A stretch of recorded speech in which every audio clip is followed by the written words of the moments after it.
So here's Gizmo and baby number 5 up on the high perch, standing on their gimpy legs.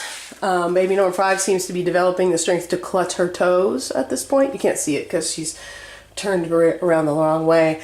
Gizmo is clearly using her foot a little bit more. Gizmo's growing.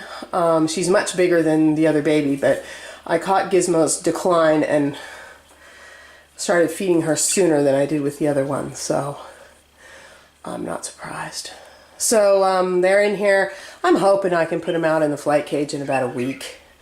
Never, ever, ever let a pair of English budgies try and raise 5 chicks.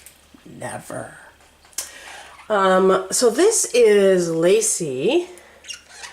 She's in here because I noticed, let me see if we can get a little closer here so the bars will fade out. Do you see that eye? She has a growth in her eye, in the front corner of that eye.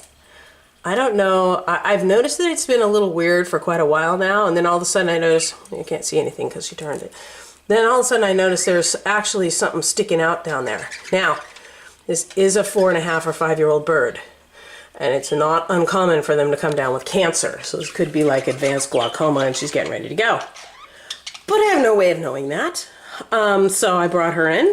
I'm going to put her through a course of antibiotics, and I put a little antibiotic ointment on the corner of her eye to let it seep in. It's the other eye. Turn around, Missy. To let it seep in case this is some kind of infection. So we'll see. I'll keep you posted on what happens.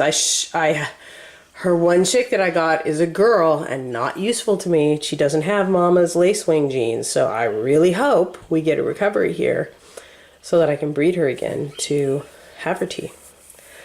And here's my guys up for sale. That is Jones, who I decided not to breed. That's Gray, because he got his breeding. That's Gizmo's dad. He got his breeding, and I got lovely chicks from him, and we're done. There is Verde, whose Hedwig died, and does not seem to be interested in hooking up with another hen. I suspect he's infertile. There is Pie, who I know is infertile. And there is the gray guy that I bought at the Fresno show with a little gimpy foot, who Kelly rejected because he's infertile.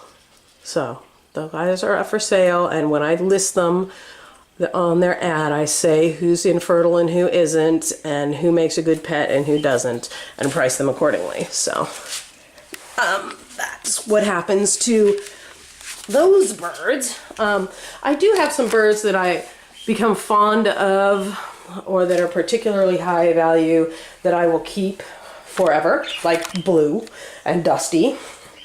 And I do have some birds that require special care, like Barrymore.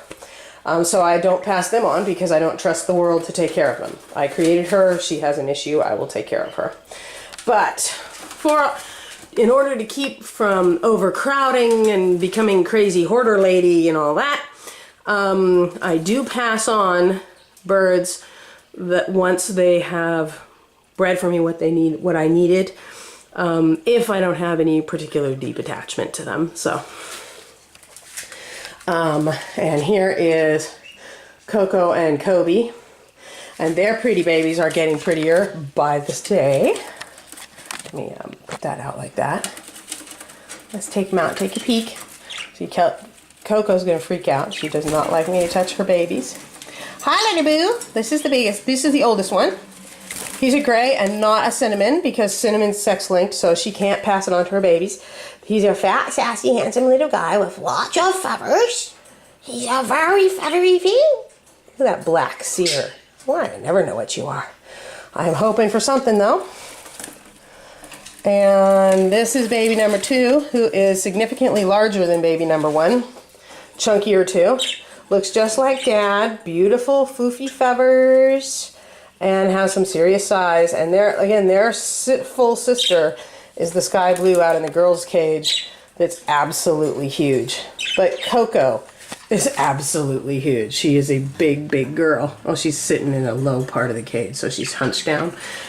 So I have high hopes. These guys they were a full week behind the ones that I just put out, so they probably have another 5 or 6 days in here before they get put out into the flight cage. And I'm kind of planning on putting them out together with Gizmo and the younger one here.